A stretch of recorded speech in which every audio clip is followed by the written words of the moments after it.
Alberto Airola, grazie.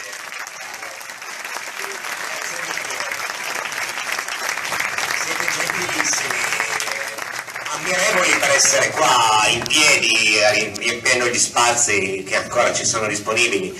È veramente una rivoluzione questa, anche se appunto sui giornali ce l'avevo qua non perché lo stavo leggendo mentre parlava il collega Giarrusso, ma perché volevo ricordarmi 2 o 3 cose che ho letto oggi. Io ero in commissione giustizia con Mario, quindi confermo tutto quello che ha detto, poi per varie ragioni ho dovuto cambiare commissione, sono affari esteri, ma sono sempre stato nella commissione bicamerale, sono capogruppo del Movimento 5 Stelle in vigilanza RAI. E prima di questa avventura, prego scusami un po' più in centro, grazie, prima di questa avventura facevo l'operatore di ripresa, come questi ragazzi che stanno riprendendo. Ho lavorato per tutti, ero un libero professionista, non ero un dipendente RAI, però ho visto dall'interno come funziona l'informazione. E non solo, ho anche studiato a scuola, all'università, i sistemi, diciamo, di persuasione di massa che si usano, no? Toccherebbe partire dagli anni 30, da Leni Riefenstahl, dai film di propaganda nazisti. Abbiamo 80 anni di studi sociologici, semiologici, eccetera, eccetera, indirizzati appunto al controllo, all'informazione, ma anche al controllo e alla persuasione, all'indirizzo, alla manipolazione dell'opinione delle masse, no? Immaginate in 80 anni a cosa siamo arrivati, a quale raffinata e sofisticata macchina di controllo delle menti, diciamo così, fa sembra un po' di fare della dietrologia, ma in realtà perlomeno di indirizzo delle opinioni. Questo è assolutamente davanti agli occhi di tutti, perlomeno di chi appunto stasera non è davanti alla TV ma è qua. Immaginate che si è passati attraverso varie fasi, no? Perché si è unito tutti gli studi riguardanti la pubblicità, il marketing, e infatti quella di oggi, a cui siamo arrivati, che forse è una delle forme più raffinate di persuasione di massa, è fondamentalmente la vendita di un prodotto. Renzi è un prodotto, gli slogan, i tweet, poi chiaramente è arrivato internet, quindi tutto un altro modo anche di raggiungere le persone in positivo, ed è la grande rivoluzione a cui noi ci siamo attaccati, che abbiamo assolutamente cavalcato, perché è il modo per raggiungere, ma è anche da un altro punto di vista un altro strumento manipolabile. Pensate ai tweet, agli hashtag, a persone che parlano solo così, no? Cioè, si raggiunge un grado di superficialità in realtà, e lo vediamo nei talk show, no? Quando sentiamo la Picerno, la Bonafè o qualcuno di questi dire siete congelati, sì, ma perché? Cosa abbiamo fatto? Non avete fatto niente. Sì, ma quando dovevamo fare qualcosa non l'abbiamo fatto? C'è solo quando dovevamo fare il governo col PD, e tutto il resto, e tutto il lavoro che abbiamo fatto nelle commissioni, eccetera, eccetera, perché non viene fuori.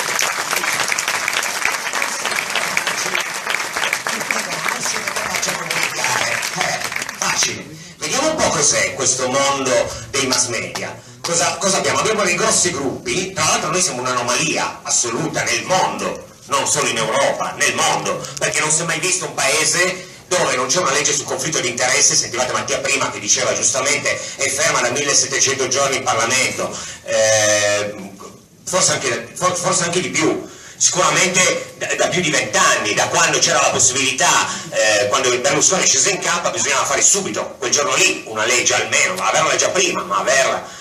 E non è un caso che siamo al 73esimo posto della libertà di informazione nel mondo, lo riporta Reporters Sans Frontières, che fa uno studio annuale.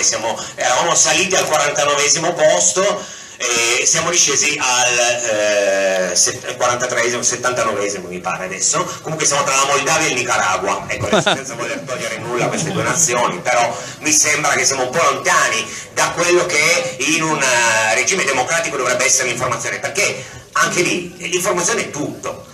E quando ci dicono appunto sbagliate, non comunicate, dicevo, andiamo a vedere quali colossi abbiamo noi di fronte. Noi abbiamo Mediaset, Berlusconi, 3 canali, più svariati appunto altri strumenti, ma anche con internet, tutti si sono lanciati anche sulla comunicazione digitale, e abbiamo grossi gruppi editoriali che fanno capo a Confindustria, De Benedetti fondamentalmente, e Berlusconi, Mondadori. Tra l'altro è di oggi la notizia, appunto lo stavo guardando prima, che vogliono fare un'ulteriore grossa fusione nel mondo dell'editoria, e sono tutti un po' così, cioè concentrazioni spaventose in mano a una sola persona che fa politica, che ha un partito politico. Allora capite che o noi, allora qui c'è una linea, no? C'è una linea oltre la quale noi non siamo più 5 Stelle, ma diventiamo uguali a loro, e una linea entro la quale non è per fare i talebani, cioè io me ne sono proprio accorto andando in Parlamento. Potevo piazzare mia sorella, mio cugino, l'azienda dei parenti, eccetera eccetera, oppure stare al di fuori del magna magna. Cioè è vero che noi lavoriamo politicamente, abbiamo dei dialoghi in commissione, lavoriamo sui testi, ma tutto quello che poi ti porta dei reali vantaggi sono tutto quello che noi non possiamo fare, cioè accettare soldi pubblici. Potevamo prenderci 42 milioni di finanziamento pubblico, prenderci delle TV, dei mezzi di stampa, dei palazzi, fare delle sedi, trasformarci in quello, forse avremmo avuto più successo. Perché? Perché saremmo diventati ricattabili, perché saremmo diventati come loro, per cui non saremmo più. Questo è il prezzo da pagare, no? Cioè, o tu combatti come Davide contro Golia, o se diventi come Golia non puoi più combattere Golia. Perché? Perché ti dirà sempre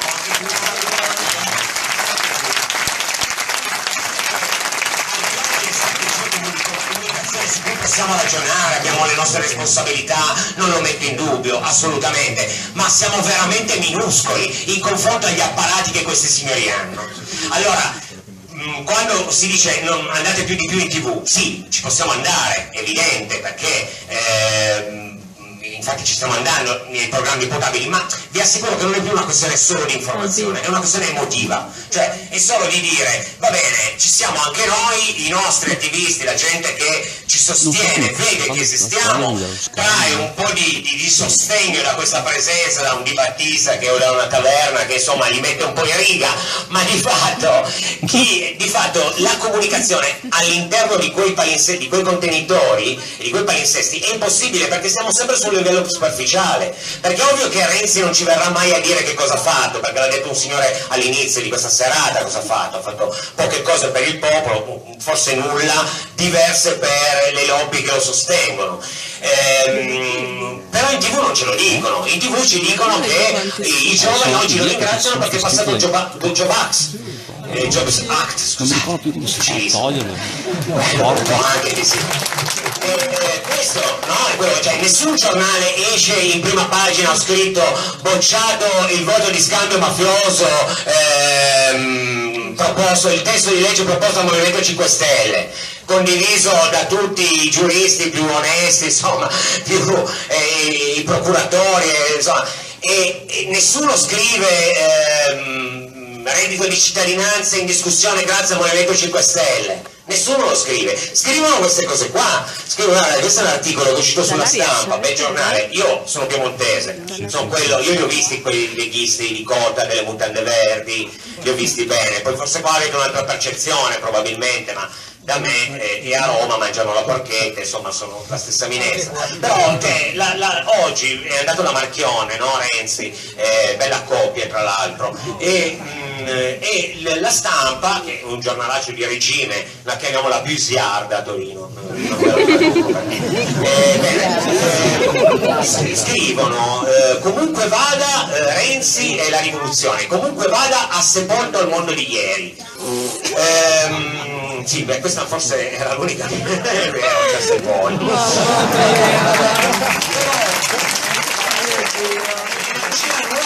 Un'energia esplosiva, cioè dice l'uomo nuovo oltre la destra alla sinistra, una meravigliosa, cioè tutto l'articolo dice una meravigliosa cavalcata renzianissima, è un giovane, sa accendere speranze, i giovani con lui sognano di nuovo. Cioè capite che questa roba qua non è informazione, questa è propaganda, e neanche è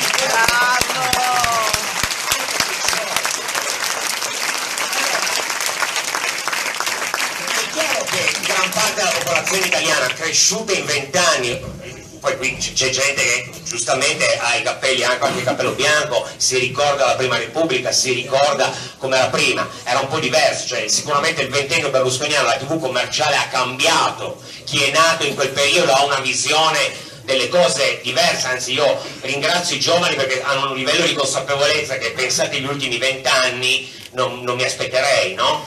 E qui internet ha fatto un gran lavoro, però voglio dire, in questi ultimi 20 anni è stato anche creato un popolo recettivo esclusivamente a un certo tipo di messaggi, no? Ma poi in più la nostra vita è diventata più faticosa, cioè è chiaro che dopo 12 ore di lavoro, 10 ore arrivo a casa, mi siedo, accendo la TV, non vado su internet, magari non ho lo strumento, magari non mi arriva l'alta banda, perché poi l'Italia è un paese anche così, però alla fine mi ritrovo che guardo queste 4 menate in televisione, a parte qualche contenitore più potabile, a parte qualche giornalista sicuramente degno di questo nome, ci sono, per carità, non voglio qua, anzi noi in Vigilanza Rai stiamo cercando, adesso vi dico anche cosa facciamo poi nel pratico, però stiamo cercando di difendere i giornalisti dal precariato, perché chi è precario è ricattabile, quindi è chiaro che chi vive in partita IVA come collaboratore così difficilmente farà delle decisioni di alto, insomma, rigore morale, perché è ricattato. Io non me la sento di dare dei giudizi, a volte sì, di fronte a certe cose sì, però nella media della vita quotidiana mi rendo conto della situazione in cui vivono moltissimi, e quindi dico, non è credibile che dopo tutti questi anni noi ci troviamo un popolo che prende, va su internet e si informa. È molto più facile questa situazione qua in cui si va in TV, si dicono 4 cose, la gente non attiva il cervello perché è stanca, quindi le basta la Picerno, la Bonafè, Ciletti che tira il libro a capanna, fanno queste sceneggiate qua, no?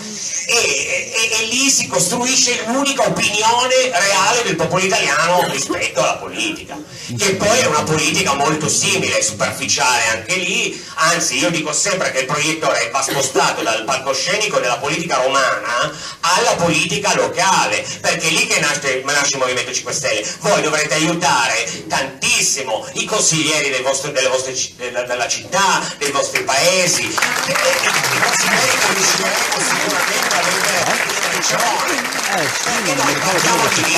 Se il cittadino non si alza la sera e fa questo sacrificio, o di andare a una riunione, o di occuparsi in consiglio di circoscrizione, nei consigli dei municipi, a seconda insomma di dove siete, dove abitate, perché i politici poi cambiano atteggiamento quando vedono lì la gente che li guarda. Cambiano atteggiamento perché hanno paura, perché fino adesso sono vissuti con questo sistemino qua, con questa informazione qua e questa enorme macchina di disinformazione di massa che sono la TV e i giornali.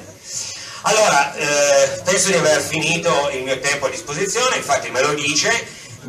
Concludo dicendovi quello che abbiamo realmente fatto, perché spesso ci dicono anche, ecco, con Roberto Figo in Vigilanza Rai certo che potreste fare di più. Probabilmente sì, ma io vi assicuro questo.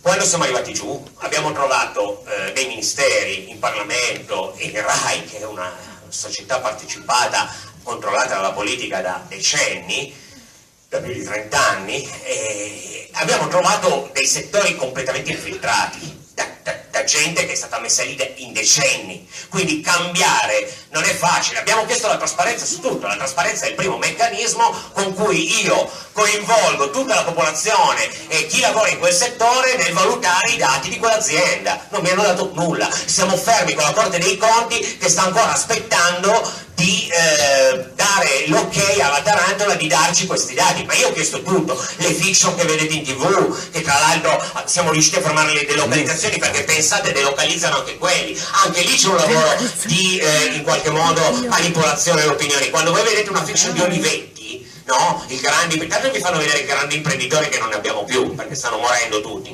quelli onesti perlomeno, quelli che veramente fanno ricchezza, lavoro, no? Nella società. E in Veneto voi sicuramente avete un panorama privilegiato, almeno lo era, poi anche adesso il Veneto comincia ad avere i suoi problemi. Però quello che voglio dire è che appunto anche le fiction, questa qua di Olivetti è stata delocalizzata, l'hanno girata all'estero, con soldi pubblici, 1,7 miliardi prende la Rai di soldi pubblici, mica Bruscolini. Poi ci vediamo le Maggioni, Rai News, io quando vedo la Maggioni voglio privatizzare, voglio venderla.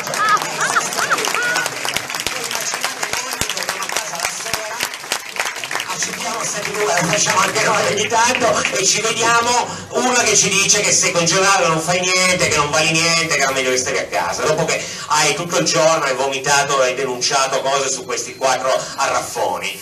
Bene, quindi la trasparenza non ce l'hanno concessa, ce l'hanno concessa in parte perché poi pian piano riesce a ottenere, tra l'altro sono bravissimi a non far vedere che noi abbiamo un'incidenza, perché noi ce l'abbiamo, ma sono bravissimi a nasconderla, per cui a te ti sembra sempre che, come dicono a Roma, ieri in balsa, no? Cioè non riesci a penetrare. Abbiamo fatto risparmiare un sacco di soldi ai cittadini, e vabbè, questo era il minimo.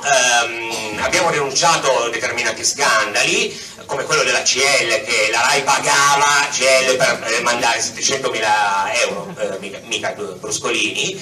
Abbiamo fatto un nuovo contratto di servizio che giace adesso in un cassetto del Mise. Abbiamo fatto decine di esposti e interrogazioni in merito al fatto che anche lì adesso c'è un nuovo sito, si chiama www.opentg.it,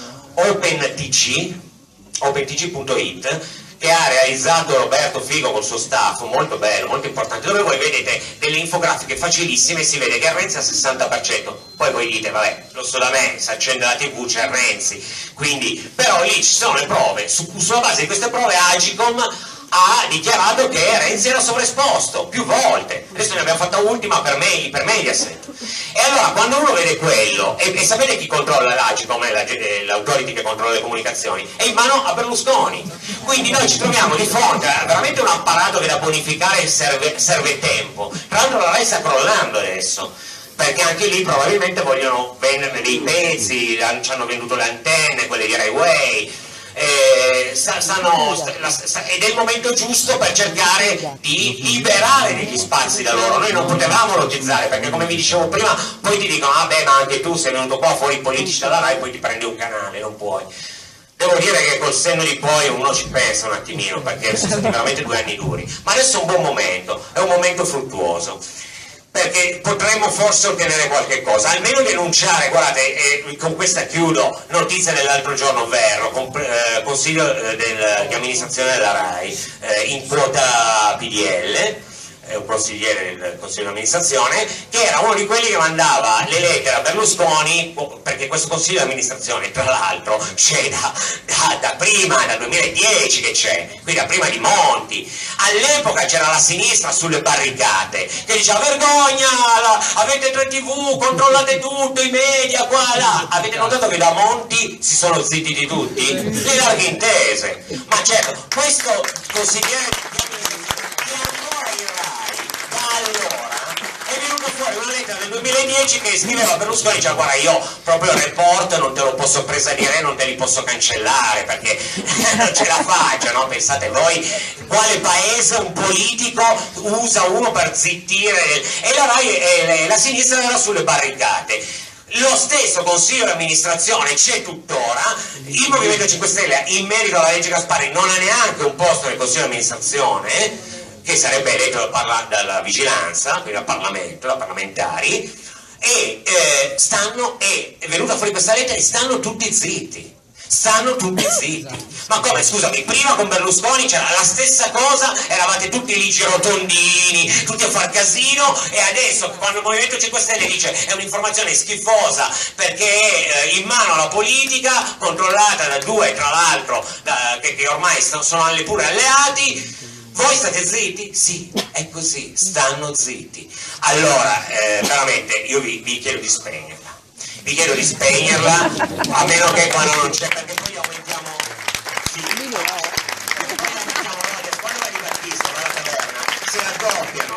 Se non si raddoppiano quasi. Un programma come, non so, dov'è che siete andati recentemente? Da Ballarò? Ballarò cosa fa? Il 6 più o meno?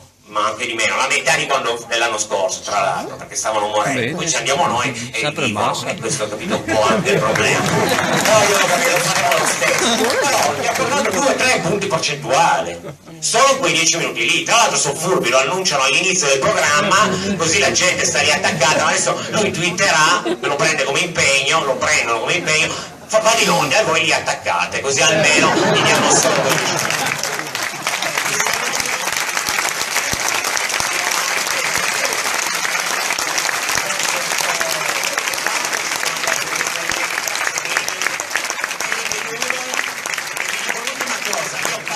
Ha 84 anni, 85 quest'anno, ha un account su un social network, usa internet, mi ha fatto una K80 ma ho reso un uomo libero, fatelo anche voi.